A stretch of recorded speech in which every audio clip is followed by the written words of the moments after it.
네, 이 시간에는 로마서 11장 17절부터 24절 말씀까지 읽었습니다. 오늘은 로마서 46번째 시간으로 부제목은 은혜로 접붙임 받은 인생입니다. 은혜로 접붙임 받은 인생. 자, 본문 17절 말씀 우리 같이 읽겠습니다. 시작. 또한 가지 얼마가 꺾이었는데 돌 감람나무인 내가 그들 중에 접붙임이 되어 참 감람나무 뿌리의 진액을 함께 받는 자가 되었은즉. 자, 여기 보니까 꺾어진 가지가 나옵니다. 꺾어진 가지. 자, 꺾어진 가지는 누구냐? 하나님께서 보내신 예수 그리스도를 믿지 않으므로 불신앙 가운데 있는 이스라엘 백성, 유대인을 가리킵니다. 그리고 그럼 돌감람나무는 누구냐? 돌감람나무는 지금 이 로마서 편지를 받는 로마에 있는 교회에 다니고 있는 이방인들을 말해요. 그러니까 이방인인데 예수 믿는 사람들, 이 사람들을 돌감람나무라고 그래요. 즉 선민인 이스라엘 백성이 아님에도 불구하고 하나님의 은총에 의해 예수님을 구주로 영접하고 구원받은 이방인들. 자, 우리 가깝게는 누구예요? 저와 여러분이에요. 저와 여러분이 돌감람나무예요. 자, 우리는 본래 선민이 아니에요. 유대인 아니잖아요. 그럼에도 불구하고 예수 그리스도 안에서 아브라함의 믿음의 자손이 되었습니다. 그러나 우리가 믿음의 자손이 된 것은 우리가 착각하면 안 돼요. 내 믿음이 다른 누구보다 특별하게 좋아서 아니면 내가 어떤 자격이 있어서 아닙니다. 하나님께서 전적인 은혜로 저와 여러분을 그리스도 안에 접붙여 주셨기 때문이에요. 저와 여러분보다 더 이해력이 좋고 IQ가 높고 많이 배우고 똑똑한 사람도 하나님 안 믿어지는 사람은 못 믿어요. 그런데 저와 여러분이 믿어지잖아요. 그러므로 구원은요, 저와 여러분의 공로가 아니라 하나님의 은혜의 공로라 이 말입니다. 그런데 그런 우리가 이스라엘 사람을 업신여길 수 있겠습니까? 왜 믿음이 그거밖에 안 돼가지고 가지가 꺾였냐고 경멸할 수 있겠어요? 그럴 수 없죠. 그럴 수 없다는 거예요. 여러분, 성경에 보면은 감람나무가 많이 나옵니다. 이 감람나무 열매가 이스라엘 백성의 주요 먹거리 중에 하나예요. 그렇기 때문에 성경에 나오는 감람나무는 뭘 상징하냐? 생명을 상징합니다. 또 감람나무 열매에서 기름을 짜는데 여기서 나온 기름은 등불을 밝히는 데 사용되었기 때문에 빛을 상징하기도 해요. 자, 그리고 아까 말씀드린 대로 돌감람나무는 언약의 백성 밖에 있던 이방인을 뜻해요. 이방인. 지금 바울의 말은요, 이방인이 본질적으로 이스라엘 백성보다 수준이 떨어진다든가 열등하다든가 그런 말이 아니에요. 뭐냐? 이방인은요, 하나님의 은혜가 없이는 절대 생명에 참여할 수가 없는 존재였어요. 저와 여러분은요, 예수님이 아니었으면 절대 구원 못 받는 사람이었어요. 네. 그러니까 저와 여러분이 그런 돌감람나무 같은 존재였다는 거죠. 그러면 우리가 하나님을 몰랐을 때는 어떻습니까? 내가 음식을 먹잖아요? 그러면 그 음식을 먹고 생기는 에너지를 어디다 사용했어요? 죄 짓는 데 사용했어요. 하나님께서 나에게 재물을 주시면 나만을 위해서 사용하고 또 죄 짓는 데 사용했어요. 그리고 또 그것이 잘못된 걸 몰랐어요. 그런데 오늘 본문에 보니까 접붙인다는 말이 나오거든요. 원예를 공부하는 사람들이 이런 말을 합니다. 원래 접붙이는 것은요, 일반적인 상식으로 좋지 않은 나무에다가 좋은 나무를 꺾어다가 접붙이는 거래요. 그래서 좋지 않은 나무가 좋은 열매를 맺을 수 있도록 접붙이는 거랍니다. 그런데 본문에서는 어디다 뭘 접붙였어요? 참 감람나무의 꺾어진 부분에다가 돌감람나무를 접붙였어요. 이거는 원예 공부한 사람들에 의하면 상식에 맞지 않는다는 거죠. 그래서 어떤 사람들은 뭐라고 얘기를 하냐? 이거는 바울이 접붙이는 상식을 모르고 쓴 거다, 이렇게 얘기를 해요. 그런데 우리가 그걸 따질 것이 아니라 지금 여기서 바울이 말하고자 하는 게 뭐냐? 일반 원예 지식을 갖다가 성경에 기록한 것이 아니라 하나님의 구속의 은혜를 지금 설명하는 거예요. 네. 저와 여러분 같은 이방인은 하나님의 언약 밖에 있던 사람들이에요. 그래서 하나님과 상관이 없던 사람들이에요. 그 죄인인 인간은, 돌감람나무는 자기 혼자 아무리 애써도 생명에 참여할 수가 없어요. 예? 그러면 어떻게 해야 돼요? 생명에 참여하려면 한 가지 방법밖에 없어요. 그게 뭐냐? 예수 그리스도께 접붙임 받아야 돼요. 이 방법 외에는 생명의 뿌리에 참여할 수 있는 가능성이 없어요. 그런데 하나님께서는 그런 우리를 버려두지 않으시고 예수 그리스도 안으로 불러주셨습니다. 구원은요, 자, 다시 말씀드립니다. 인간 스스로가 참 감람나무가 되는 게 아니에요. 저와 여러분은 스스로 참 감람나무가 될 수가 없습니다. 내가 아무리 40일 금식 기도를 수십 번 해도 참 감람나무가 될 수 없습니다. 내가 아무리 수많은 황금을 헌물로 드려도 참 감람나무가 될 수가 없습니다. 우리가 참 감람나무의 진액을 받을 수 있는 방법은 오직 하나, 예수 그리스도께 접붙임 받아야 돼요.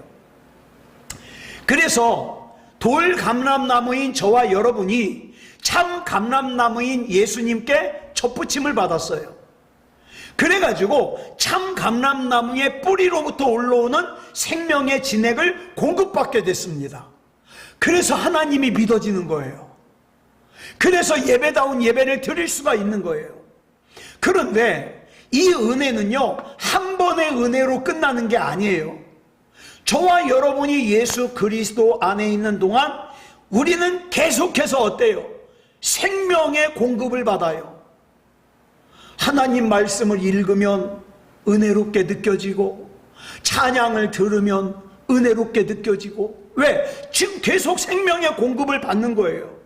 그러므로 돌감람나무에서 참 감람나무의 열매가 맺어지게 되는 거죠.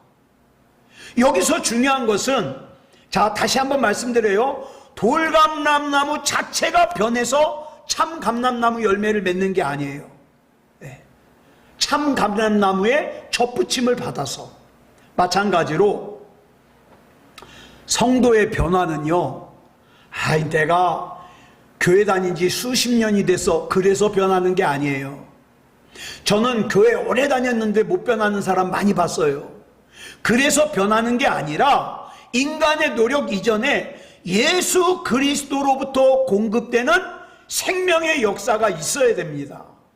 그러면 예수님께서는 우리가 돌감람나무인지 참 감람나무인지 어떻게 구분하실까요? 마태복음 7장 16절을 보니까 이렇게 말씀하고 있습니다. 시작. 그들의 열매로 그들을 알지니 가시나무에서 포도를 또는 엉겅퀴에서 무화과를 따겠느냐. 자, 그럼 이 말씀을 염두에 두고 오늘 본문 18절을 보겠습니다. 시작. 그 가지들을 향하여 자랑하지 말라. 자랑할지라도 네가 뿌리를 보존하는 것이 아니요 뿌리가 너를 보존하는 것이니라. 자, 여기서 말하는 가지들은요, 꺾어진 가지를 말해요. 즉 구원받지 못한 유대인들, 이스라엘 사람들. 자, 그 꺾어져서 떨어진 참 감람나무 가지를 보고 거기에 접붙임 받은 돌감람나무인 저와 여러분이 야, 너 참 형편없게 됐구나. 너 어쩌다가 신세가 그렇게 됐어? 이렇게 말하지 말라는 거예요. 왜요? 돌감람나무인 저와 여러분이 그 참감람나무가 꺾어진 그 자리에 접붙임을 받았거든요. 그러므로 우리의 뿌리는, 자, 저와 여러분의 뿌리는 돌감람나무예요, 참감람나무예요? 참감람나무예요. 우리의 뿌리는. 그렇지만 내가 지금 나는 돌감람나무인데 참감람나무에 접붙임을 받아서 내 뿌리가 참감람나무가 됐으니까 내 공로가 있어요, 없어요? 없어요. 없어요. 자랑할 게 없다 이 말이에요. 자, 본문 18절 하반절에 뿌리가 너를 보존한다 그랬잖아요. 여기서 말하는 보존한다는 말의 뜻이 뭐냐? 붙든다는 뜻이에요. 붙든다.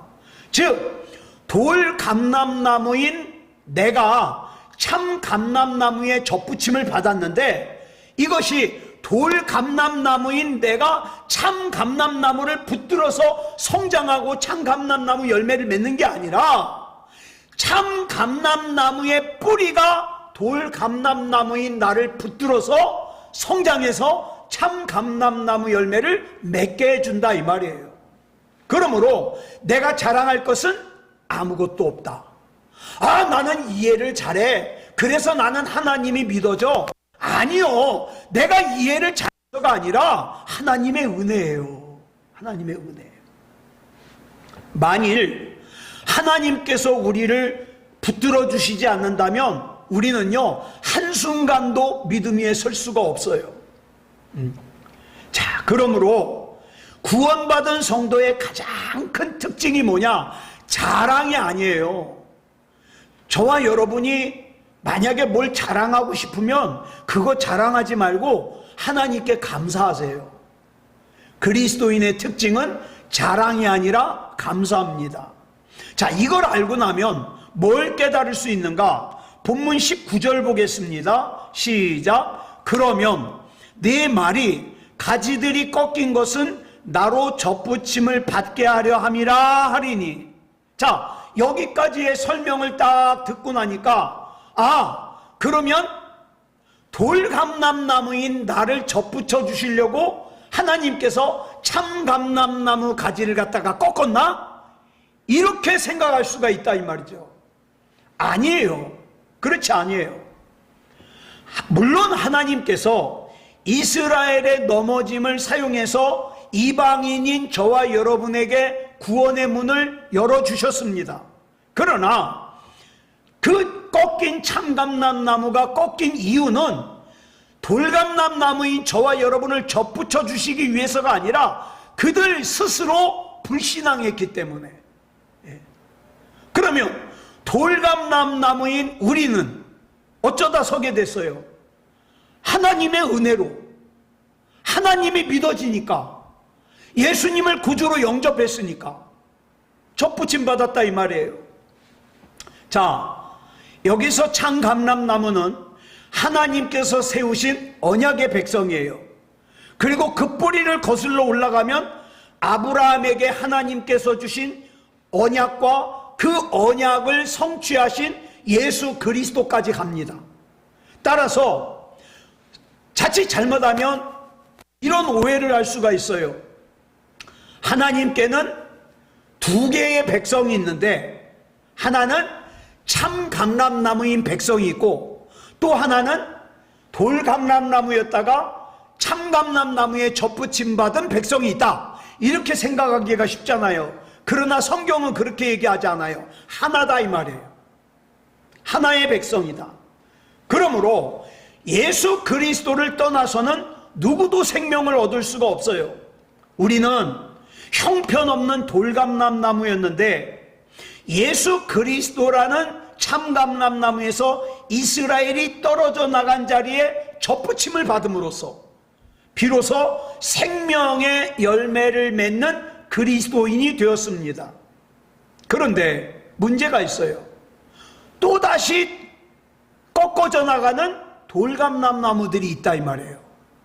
하나님을 만홀히 여기고. 여러분, 우리가 예수께 접붙임 받을 수 있었던 것은 이스라엘이라는 가지가 꺾였기 때문이에요. 그러면 내가 참감람나무에 접붙여진 것을 귀하게 여겨야 되잖아요. 그런데 어느 순간 신앙생활에 연륜이 쌓이면서 그걸 갖다가 귀하게 여기지 않고 꺾어져 나가는 사람들이 있다 이 말이에요. 예. 자, 하나님께서는요, 이스라엘의 불순종마저도 사용하셔서 이방인에게 구원의 문을 여셨습니다. 이는 인간의 실패조차도 하나님의 구원 계획을 막을 수가 없다는 뜻이죠. 그런데 이스라엘이라고 하는 가지가 하나님을 대적하다가 꺾임으로써 그 자리에 우리가, 돌감나무인 우리가 접붙임을 받게 되었다. 그래서 그러면 그 꺾어진 이스라엘은 하나님께서 영원히 버리시느냐? 아닙니다. 아니에요. 하나님께서는 그들의 넘어짐까지도 사용해가지고 돌감람나무인 저와 여러분이 구원받게 했지만, 성경을 보면 장차 그 꺾어진 참감람나무 가지도 하나님께서 회복시키실 계획을 가지고 있어요. 이걸 깨닫는다면 꺾어진 가지를 어떻게 해요? 겸손히 사랑하고 포용해 줘야죠. 자, 본문 20절 보겠습니다. 시작. 옳도다. 그들은 믿지 아니함으로 꺾이고 너는 믿음으로 섰느니라. 높은 마음을 품지 말고 도리어 두려워하라. 여기서 말하는 높은 마음은 교만입니다. 뭔가 좀 연륜이 쌓이잖아요. 자꾸 뭘 하려고 그래요? 충고를 하려고 그래요. 굉장히 위험한 거죠. 우리는 구원받은 것에 대해서 늘 하나님께 감사하는 마음을 가지되 절대로 교만이 파고들게 하면 안 돼요. 바울은 하나님의 은혜가 얼마나 크고 거룩한지를 알기 때문에 하나님의 은혜를 가볍게 여기지 말고 믿음 안에 거하면서 하나님을 경외하면서 살으라고 강조했어요. 여러분, 진짜 은혜를 아는 사람은 교만할 수가 없어요. 말씀드렸죠? 진짜 하나님을 만난 사람은 자기가 얼마나 큰 죄인인지를 알기 때문에, 자기가 얼마나 큰 은혜를 받았는지를 알기 때문에 절대 교만할 수가 없어요. 내가 여기까지 온 것은 내 능력이 아니라 하나님의 긍휼 때문이거든요. 그렇기 때문에 바울은 교만하면 안 된다는 것이 어떤 의미인지를 자세하게 설명해 줍니다. 자, 저와 여러분이 하나님 앞에서 겸손하게 살려면 첫 번째 필요한 게 있어요. 그게 뭐냐? 하나님을 두려워하는 마음을 가져야 돼요. 저와 여러분이 지금 살고 있는 이 세상에는요, 하나님을 두려워하지 않는 사람들이 너무 많아요. 심지어는 하나님을 믿는다고 하는 사람들 가운데도 하나님을 두려워하지 않는 사람이 너무 많아요. 이렇게 하나님을 두려워하는 마음을 가지는 것이 겸손의 시작이라는 거예요. 그러면 하나님을 두려워하지 않을 때 나타나는 첫 번째 현상이 뭐겠습니까? 하나님을 두려워하지 않는 사람은요, 하나님을 단지 자기 욕심, 자기가 원하는 것을 이루는 수단으로만 생각해요. 다시 말해서 하나님 앞에 내가 필요한 거, 내가 가지고 싶은 거, 내가 소원하는 거, 그 이루어내라고 하나님께 맨날 명령해요. 기도하라니까 하나님께 명령해요. 돈 주세요, 집 주세요, 밥 주세요, 잘되게 해주세요, 안 아프게 해주세요. 명령해요. 그리고 어떻게 해요? 하나님을 자기 마음대로 부려먹으려고 그래요. 왜 그래요? 하나님을 두려워하지 않아서 그래요.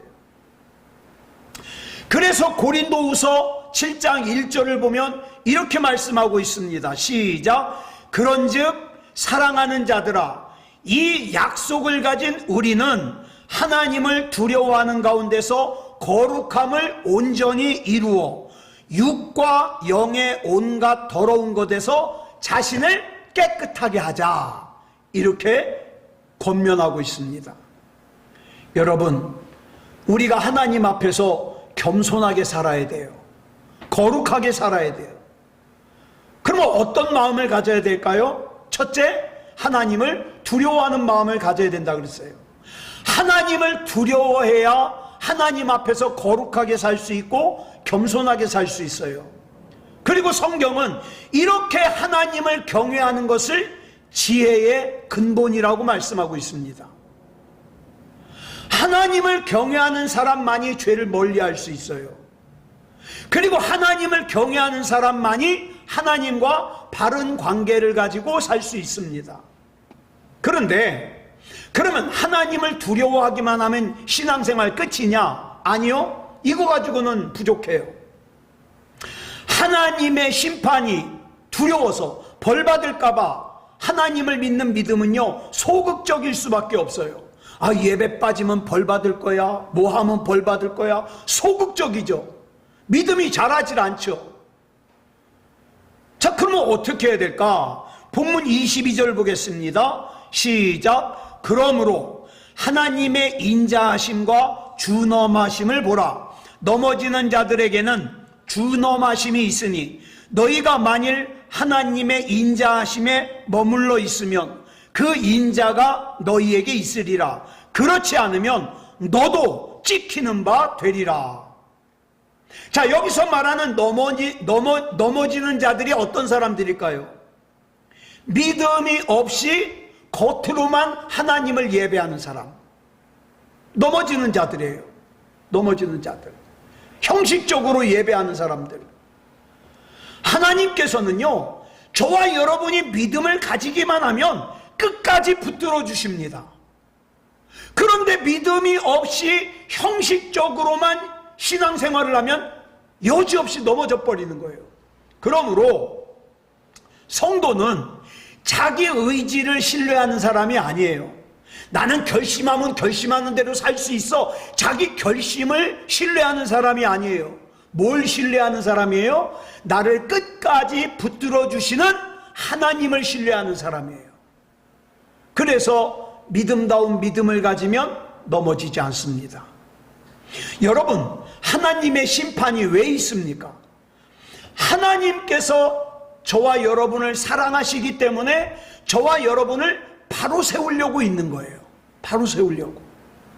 이러한 하나님의 인자하심과 준엄하심을 함께 볼 수 있는 사람만이 어떨 수 있어요? 겸손할 수 있어요. 거룩할 수 있어요. 적극적인 자세로 하나님을 섬기고 경외하는 삶을 살 수 있어요. 그래서 저와 여러분이 영적으로 더 성숙해지기 위해서는 하나님의 인자하심과 준엄하심을 동시에 볼 수 있어야 돼요. 인자하심만 보면 안 돼요. 그러면 버릇이 없어져요. 준엄하심만 보면 안 돼요. 그러면 벌벌 떨면서 신앙생활해요. 두 개를 같이 봐야 돼요. 사람이요, 대부분의 사람이 그런 것 같아요. 어느 정도의 삶의 열매가 맺히잖아요. 그러면 자꾸 교만해집니다. 마치 어리석은 부자처럼 농사를 져가지고 많이 거두면 하나님을 예배해야 되는데, 하나님께 감사해야 되는데 교만에 빠지기가 쉬워요.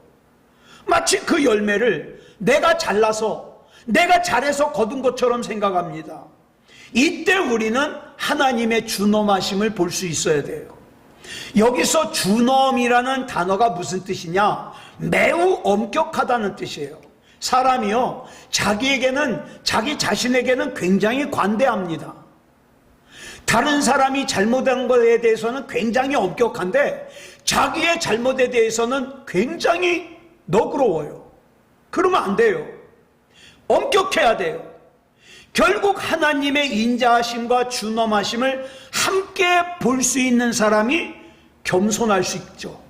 거룩할 수 있죠. 그런데 여기 한 가지가 더 있어야 진짜로 겸손할 수 있어요. 그게 뭐냐? 내가 주님을 섬기는 겸손한 그리스도인이라면 그것이 어떤 증거로 드러나야 되는가? 본문 23절부터 24절까지 보겠습니다. 시작. 그들도 믿지 아니하는데 머무르지 아니하면 접붙임을 받으리니 이는 그들을 접붙이실 능력이 하나님께 있음이라.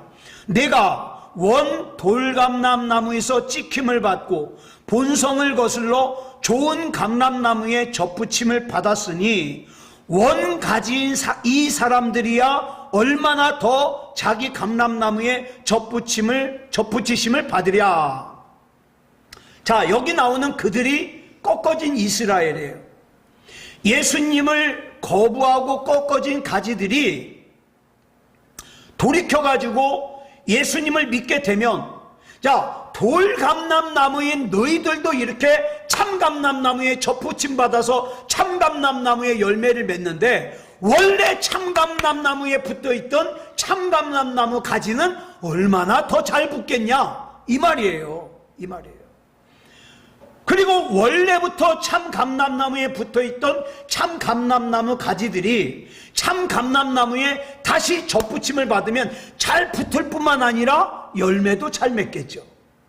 이 말씀 속에는 하나님의 놀라운 긍휼이 담겨 있어요. 하나님은 꺾인 자를 보시는 것이 아니라 뭘 바라보셔요? 회복되는 걸 보셔요. 돌감람나무도 참감나무에 접붙여서 참감람나무 열매를 맺는 걸 기대하시고 보시고, 참감람나무, 꺾어진 참감람나무도 다시 붙어서 감람나무 열매를 맺는 것을 기대하시고 보시고, 그렇기 때문에 저와 여러분이 저 사람은 예수 믿기 틀렸어, 절대 그렇게 판단하면 안 돼요. 하나님께는 회복시키실 수 없는 인생이 없습니다. 그러므로 성도는요, 누구의 회복도 포기하면 안 돼요. 아이고, 저 인간이 예수 믿으면 예수님 오시지.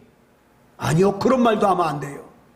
그러므로 나를 핍박하는 사람을 사용하고 받아들이고, 내가 그들을 위해서 하나님의 도구가 되어서 내 삶 속에서 그들을 위한 삶이 나타낼 때, 이것이 바로 뭡니까? 참된 겸손의 증거가 되는 거예요. 무엇보다 우리가 기억해야 될 것은, 우리를 참 감람나무에 접붙이기 위해서 예수님께서 십자가에 못 박히셔서 몸이 찢기셨다는 사실이에요. 우리는 몸에 조금만 상처도 아파가지고 벌벌 기는데, 예수님의 손과 발에 못이 박히시고 옆구리에 창에 찔리시고 머리에 가시관을 쓰셨어요. 왜요?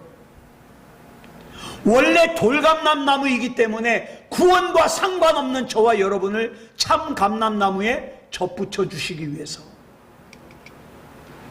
그러므로 저와 여러분은 오늘 본문을 통해서 세 가지를 마음에 새겨야 합니다.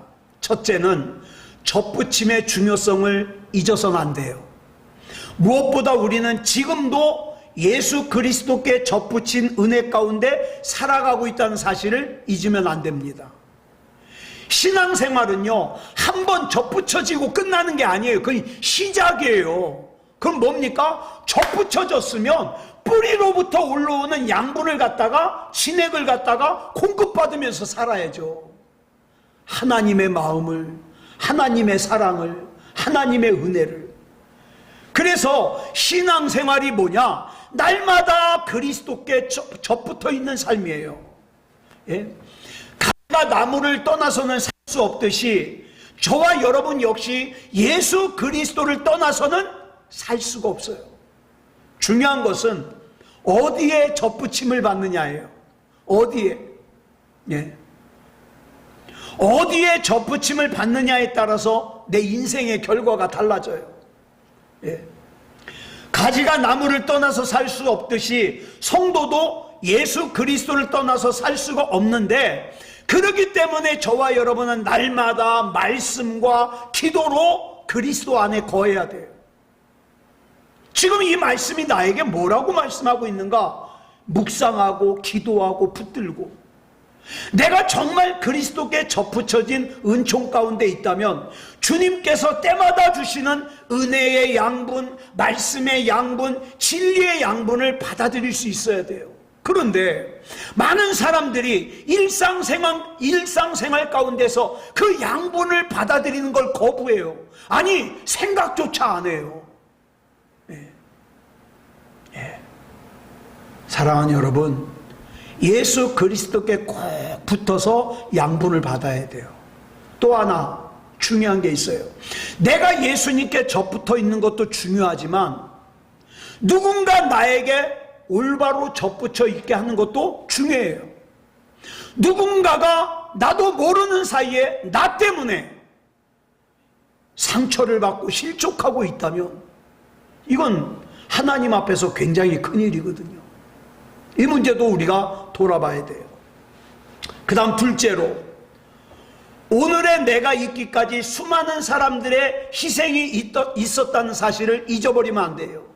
이스라엘의 꺾어짐이 없었다면 돌감람나무인 저와 여러분은 구원받지 못했겠죠. 그들이 이스라엘에서 유대인들이 예수님을 거부했더니 어떡합니까? 베드로도 그렇고 바울도 그렇고 이방인에게 복음을 가지고 나갔잖아요. 우린 이걸 무시하면 안 돼요. 그렇다고 해서 그 실패한 유대인들의 실패를 기뻐하라는 말이 아니에요. 오히려 하나님께서 그 이스라엘의 불순종까지 사용해서 나 같은 돌감람나무도 구원하셨구나. 감사해야죠. 감사. 오늘 우리가 복음 안에서 살아가는 것은 믿음의 선배들과 선교사들의 헌신이 있었기 때문이에요. 우리는 그들의 수고를 기억하고 감사해야 됩니다. 그 다음에 세 번째, 우리가 세 번째 기억해야 될 것은 진짜 예수님께 접붙임 받은 사람은 다른 사람의 회복을 위해서 살아야 됩니다. 우리가 오늘 이 자리에 있는 것은 다른 누군가의 희생이 있었다 그랬잖아요. 부모님의 사랑이 있었습니다. 복음을 전하는 믿음의 선배들이 있었습니다. 무엇보다도 나를 구원하시기 위해서 십자가를 지셨던 예수님의 희생이 있었습니다. 그러므로 은혜로 구원받은 나만 구원받았다고 여기서 끝날 수 없는 거예요. 나를 회복시키기 위한 하나님의 은혜를 기억하며 다른 누군가의 회복을 위해서 살아가야 됩니다. 예수님께서 요한복음 12장 24절에서 이런 말씀을 하시죠. 시작. 한 알의 밀이 땅에 떨어져 죽지 아니하면 한 알 그대로 있고 죽으면 많은 열매를 맺느니라. 여러분, 가지는 열매를 만들어낼 수 없어요. 원래 돌감람나무였다가 참 감람나무에 접붙임 받은 저와 여러분은 열매를 만들어낼 수 없어요. 그럼 어떻게 해야 열매를 만들어요? 부지런히 참감람나무 뿌리로부터 나오는 진액을 받아들여야 돼요. 우리가 참감람나무에 접붙을 수 있었던 것은 예수 그리스도께서 십자가에서 저주의 자리까지 내려가셨기 때문이에요. 자, 그러므로 우리의 자랑은 오직 십자가입니다. 예수님이에요. 나는 이것 때문에 속상해. 아니요, 예수 그리스도. 나는 이것 때문에 답답해. 아니요, 예수 그리스도. 예수 그리스도가 계셨기 때문에 돌감람나무인 내 안에도 생명이 흐르고 있잖아요. 구원이 흐르고 있잖아요. 그래서 이 은혜를 기억하며 겸손하게 살아가고, 그 다음에 아직도 꺾어진 상태에 있는 그 불쌍한 가지들이 회복되게 하기 위해서 기도하며 그리스도의 사랑을 세상에 나타내며 살아야 됩니다. 아무쪼록 항상 우리가 어떤 존재인가를 기억하면서 사는 그런 저와 여러분이기를 그리스도 예수님의 이름으로 축복합니다. 기도하겠습니다. 사랑하는 주님, 감사합니다. 오늘 이 시간 돌감람나무인 우리가 어쩌다가 참 감람나무가 되었으며 열매를 맺게 되었는지 살폈습니다. 내가 특별해서, 내가 교회를 오래 다녀서, 내가 이해력이 좋아서 하나님이 믿어지는 것이 아니라 은혜입니다. 이 은혜를 잊지 않게 하시고, 또 나만 구원받은 것으로 끝나는 것이 아니라 아직도 꺾어진 상태에 있는 불쌍한 영혼들을 돌아보게 하시고, 구원받을 만한 믿음다운 믿음을 가질 수 있도록 기도하며 중보할 수 있도록 인도하여 주시옵소서. 우리 주님께서 붙잡아 주실 줄 믿사오며 그리스도 예수님의 이름으로 감사하며 기도드렸사옵나이다. 아멘.